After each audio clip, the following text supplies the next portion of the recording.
একদম দেখেন কড়াইয়ের সাথে লেগে লেগে যাচ্ছে।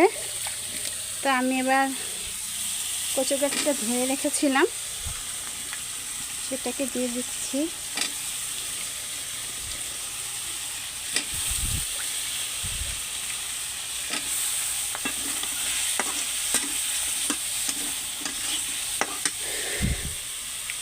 কচুর গাঁটিটা দিয়ে অবশ্যই খুব ভালোভাবে নেড়েচেড়ে নিতে হবে।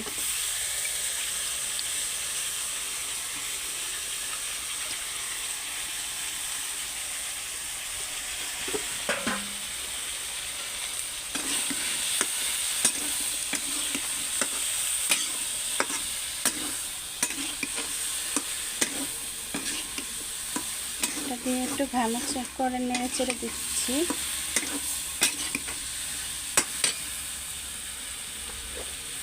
দিয়ে দিচ্ছি স্বাদ মতন লবণ। নুনটা আপনাদের স্বাদ মতো দিবেন, বেশি কম। আমি স্বাদ মতো লবণটা দিয়ে দিচ্ছি।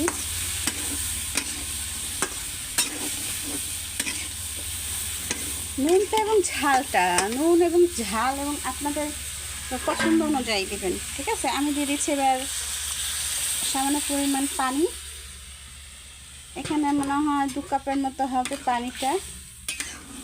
এটাই গাঁটিটা সেদ্ধ করার জন্য এনাফ, আর লাগবে না।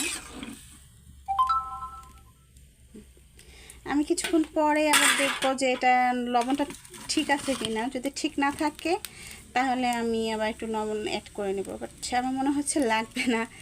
তারপরেও আমি দেখে নেব উঠানোর আগে।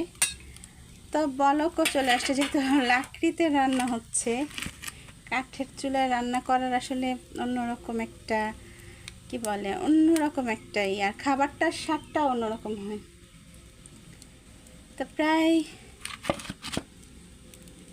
হয়ে আসুক, এরপর আবার ফিরছি। এটা হলেই আমি আবার আপনাদের মাঝে আসছি।